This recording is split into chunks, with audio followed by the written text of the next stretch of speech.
हमने जब council of ministers में मीटिंग की, पहलगाम के हमले के बाद उसकी निंदा करने के लिए, उसकी मजम्मत करने के लिए और उन 26 लोगों के साथ हमदर्दी करने के लिए, उस वक्त ये तय हुआ कि हम ऑनरेबल लेफ्टिनेंट गवर्नर साहब से गुजारिश करेंगे कि वो एक दिन का सेशन बुलाएं। वो इसलिए कि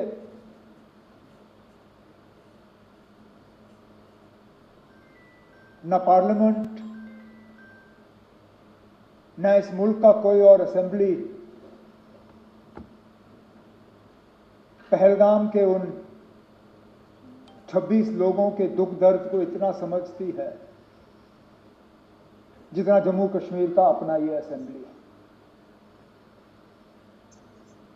स्पीकर साहब, दाएं बाएं देखिए, आपके सामने वो लोग बैठे हैं जिन्होंने खुद अपने किसी करीबी रिश्तेदार को कुर्बान होते हुए देखा। हमारी छोटी बहन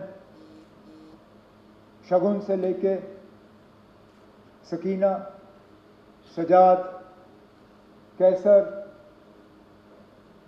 किन किन के नाम लूं? किसी ने वालिद खोया, किसी ने अंकल, और सजाद ने जिस तरह हाउस के सामने उस दर्द का इजहार किया, मेरे पास शायद उससे बेहतर उसका यहां हाउस के सामने जिक्र करने के लिए अल्फाज नहीं होंगे। हम में से कितने हैं जिनके ऊपर हमले हुए? रफीक साहब, इन्होंने अपने वालिद साहब पे हमला होते हुए देखा। नायक साहब, उस हमले की जो निशानी उन पे रही, कब्र तक वो उन जख्मों को ले गए।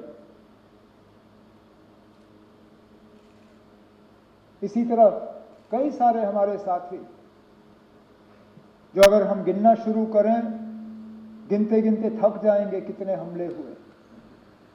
ये असेंबली, राठौर साहब आप उस असेंबली के मेंबर थे, सलाथिया साहब उस असेंबली के मेंबर थे, सागर साहब, मुबारक गुल साहब, सैफुल्ला मीर साहब, कितने और हमारे साथी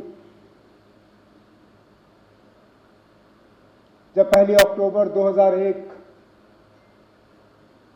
श्रीनगर के असेंबली कॉम्प्लेक्स पे हमले में 40 लोग अपनी कीमती जानें गंवा गए। इसलिए मैंने कहा, उन लोगों के दुख दर्द को शायद इस असेंबली से ज्यादा कोई और असेंबली या पार्लियामेंट समझ नहीं पाएगी। इसलिए हमने चाहा कि यहां इस हाउस के तरफ से इस हमले की मजम्मत हो और उन 26 खानदानों के साथ हम अपनी जो है उनके साथ हमदर्दी करें। हम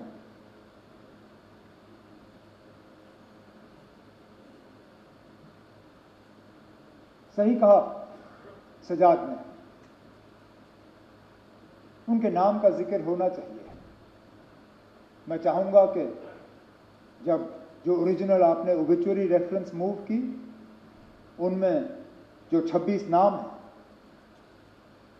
लेफ्टिनेंट नेवी के अफसर विनय नरवाल हरियाणा से, एन रामचंद्रन केरला से, दिनेश अग्रवाल छत्तीसगढ़ से, अतुल श्रीकांत मोनी महाराष्ट्र से, नीरज उधवानी उत्तराखंड से यूएई में काम कर रहे थे, समीर गुहा वेस्ट बंगाल से, सुशील नटियाल मध्य प्रदेश से, संजय लेले महाराष्ट्र से, संदीप न्योपानी नेपाल से, बितेन अधिकारी वेस्ट बंगाल से, मंजुनाथ राव कर्नाटक से, दिलीप देसले महाराष्ट्र से, प्रशांत सतपति उड़ीसा से, मनीष रंजन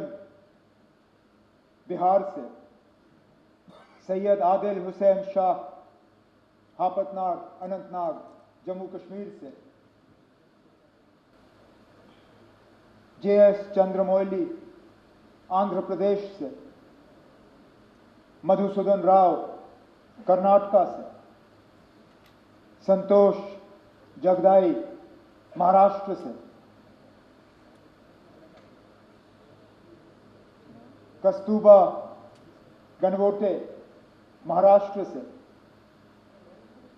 हेमंत जोशी महाराष्ट्र से, सुधम द्विवेदी यूपी से, भारत भूषण कर्नाटका से, सुमित परमार गुजरात से, यतीश परमार गुजरात से,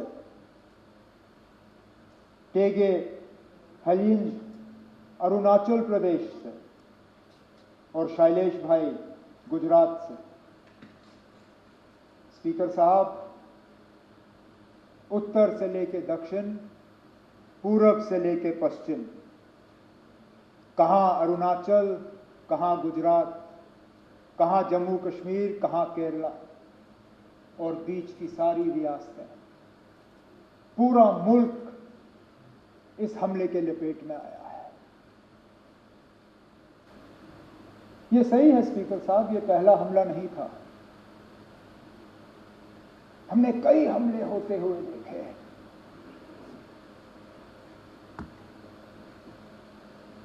हमने अमरनाथ यात्रा के कैंप पे हमले होते हुए देखे। हमने डोडा के मुख्तलिफ गांवों पे हमले होते हुए देखे। हमने कश्मीरी पंडितों के बस्तियों पे हमले होते हुए देखे। हमने सरदारों के बस्तियों पे हमले होते हुए देखे। लेकिन एक बीच का ऐसा वक्त आया था, ये बाईसरन का हमला 21 साल के बाद इतना बड़ा हमला हुआ है सिविलियन। हमें लग रहा था कि ये हमले जो हैं ये अब हमारे माजी का एक हिस्सा है, they are part of our past. ये हमारे आज की कहानी नहीं है, ये हमारा मुस्तकबिल नहीं है। लेकिन बदकिस्मती से बाईसरन ने दोबारा वो हालात यहां पैदा किए, जबकि हमें लगता है कि पता नहीं अगला हमला कहां पे होगा। मैं अपनी जगह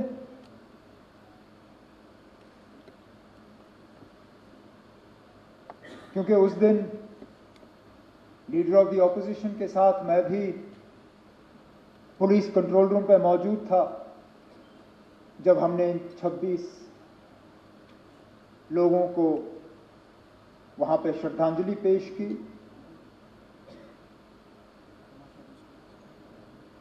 मेरे पास अल्फाज नहीं थे कि मैं क्या कह के उनके घर वालों से माफी मांगूं।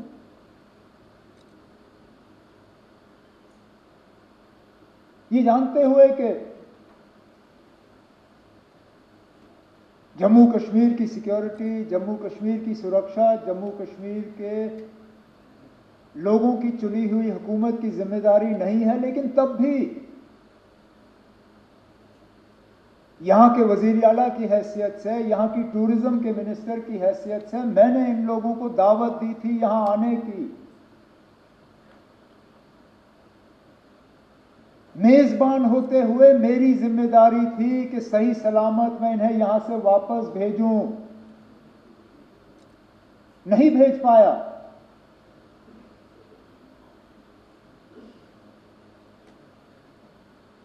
और माफी मांगने के अल्फाज नहीं थे।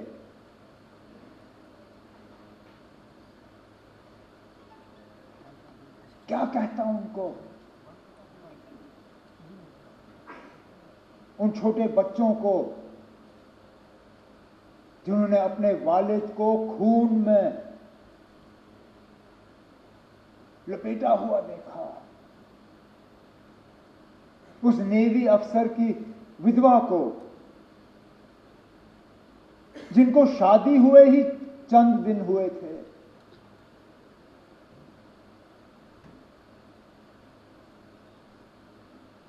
मुझे एक दो आए,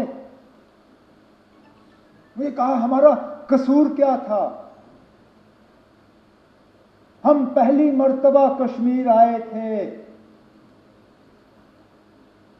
छुट्टी मनाने के लिए,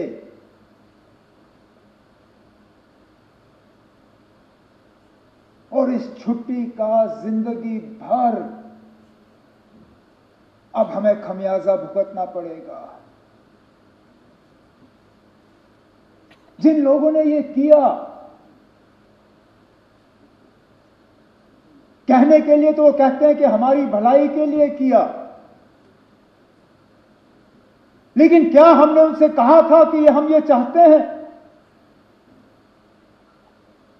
क्या हमने उनसे कहा था कि हमारे नाम में आप इन 26 लोगों को कब्र में बंद करके यहां से वापस भेजें? क्या हमारी इसमें कोई मंजूरी थी? क्या यह हमारी इजाजत से हुआ? हम में से कोई इस हमले के साथ नहीं है। इस हमले ने हमें अंदर से खोखला किया, लेकिन इस हमले ने, क्योंकि हर खराबी में कहीं ना कहीं हमें कोई रोशनी की किरण ढूंढने की कोशिश करनी चाहिए। बहुत मुश्किल है इन हालात में वो रोशनी ढूंढना, लेकिन स्पीकर साहब, पहली मर्तबा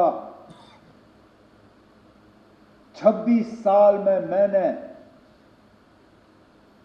जम्मू कश्मीर में किसी हमले के बाद लोगों को इस तरह बाहर आते हुए नहीं देखा। कठुआ से लेके कुपवारा तक शायद ही कोई शहर या गांव ऐसा जहां लोगों ने बाहर आके इस हमले की मजम्मत नहीं की, कहा कि ये मेरे नाम में नहीं हुआ, नॉट इन माय नेम। ये आपने जिसके लिए भी किया हो, मेरे लिए नहीं किया। और ये लोगों का बाहर आना, इसमें हम में से किसी का हाथ नहीं है। हुकूमत ये कहे कि हमने कराया, कोई और ये कहे हमने कराया, कोई नहीं ना। हम भी इस गाड़ी पे चढ़े, हमने इस गाड़ी पे सवारी की, लेकिन गाड़ी चलाई हमने नहीं। ये लोगों ने खुद गाड़ी बना के इस पे सवार होके जुलूस निकाले, नारे दिए, बैनर बनाए, मोमबत्तियां जलाई, ये कहने के लिए कि हम इस हमले के साथ नहीं हैं।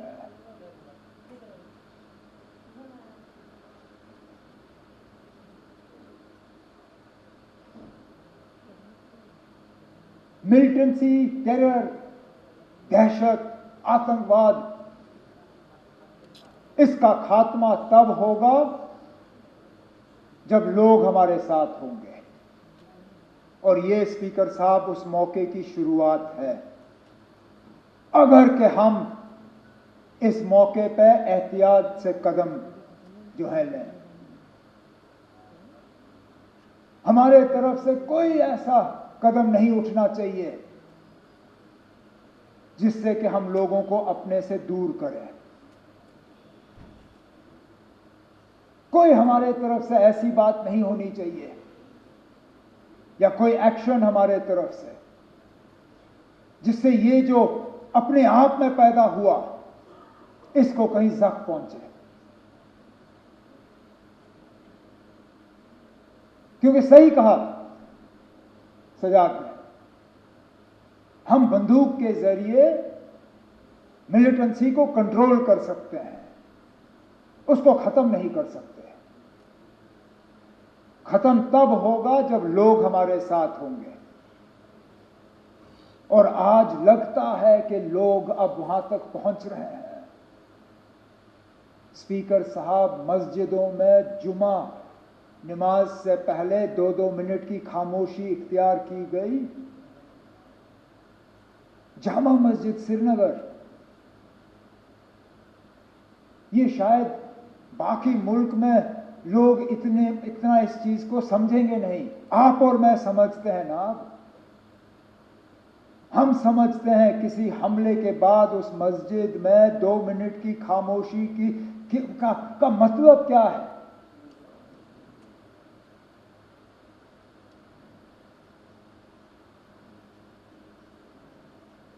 तो मेरी तो सिर्फ यही कोशिश रहेगी कि इस सिलसिले को हम बनाएं, बढ़ाएं, घटाएं नहीं, कम ना करें।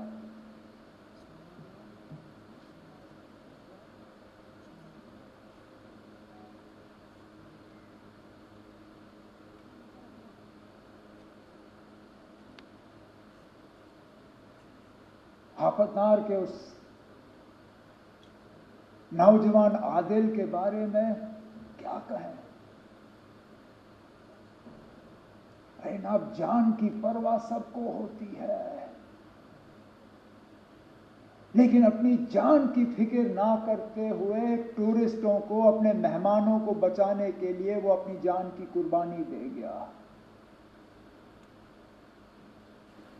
भागता तो कौन उसको कुछ कहता।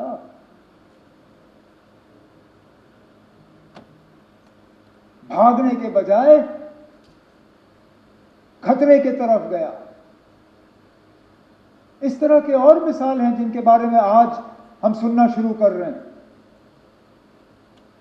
जो टूरिस्ट वहां से निकले, उन्होंने अब जिक्र करना शुरू किया। किसी एक ने वहां लोकल पोनी वाले को कहा कि मेरी बीवी और बच्चे को ले जाओ, इनको बचाओ, मुझे यहां छोड़ दो। और उसने कहा, मैं ना आपकी बीवी को कुछ होने दूंगा, ना आपके बच्चे को कुछ होने दूंगा, ना आपको कुछ होने दूंगा। इनको कुछ होने से पहले इनको मेरे ऊपर से गुजरना होगा। और छुपा के उनको सलामत रखा।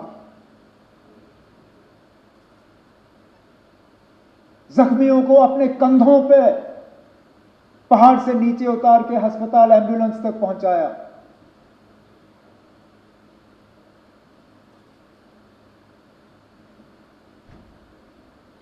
और उसके बाद जिस तरह लोकल लोगों ने मदद करने की कोशिश की, गरीब वो शिकारा वाला जो डल लेक पे फल बेचता है, उसने अपनी किश्ती पे एक छोटा सा बोर्ड लगाया, टूरिस्टों के लिए मुफ्त फ्रूट चाट। अरे ना, वो दिन के 200-300 रुपए कमाने वाला, वो कहता है कोई नहीं ना चले मेरे हफ्ते की कमाई, लेकिन मैं कम से कम अपने मेहमानों को यह एहसास देना चाहता हूं कि हम उनके साथ हैं। वो 3 व्हीलर वाला ने टूरिस्टों को कहा कि अगर आपको हवाई अड्डा पहुंचना है, मैं मुफ्त आपको हवाई अड्डा पहुंचा दूंगा। इसी तरह की टैक्सी वाले, होटल वालों ने अपने कमरे खोले और कहा आप यहां रहिए। जिन्होंने गुलमर्ग छोड़ के, पहलगाम छोड़ के, सोनमर्ग छोड़ के श्रीनगर भाग के आए, जिनके पास रहने की जगह नहीं थी, होटल वालों ने उनको कहा कि हम आपसे पैसा नहीं लेंगे, आप रहिए यहां पे।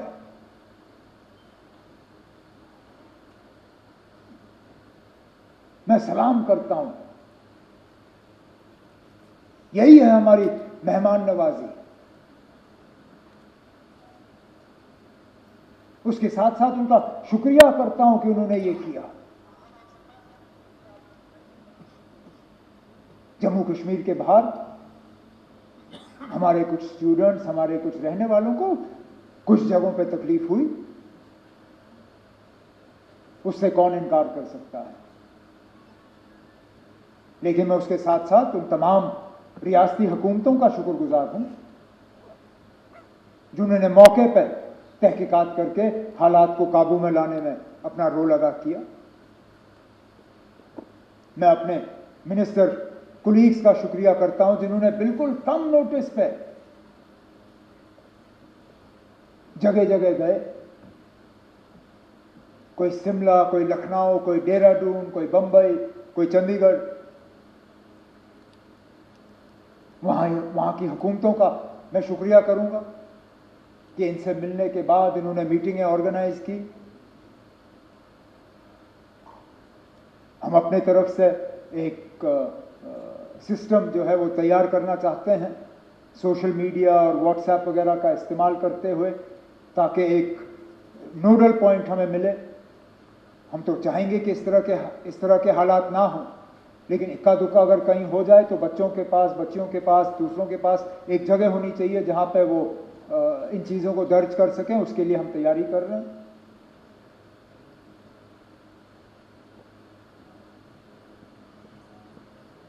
बदकिस्मती से सोशल मीडिया में जहां 90% खबरें जो है वो सही होती हैं, 10% वो भी लोग हैं जो झूठी खबर फैलाने की कोशिश करते हैं। मैं उन्हें कहना चाहता हूं कि अपनी हरकतों से बाज आओ। जब ये लोग झूठी खबरें फैलाते हैं तो जिन पे असली ये मुश्किल का जो उनको सामना करना पड़ता है, उनको भी फिर जो है इस झूठी खबर का खमियाजा भुगतना पड़ता है। तो हम इन झूठी खबरों को बर्दाश्त नहीं करेंगे, ये मैं उनको वार्न करना चाहता हूं।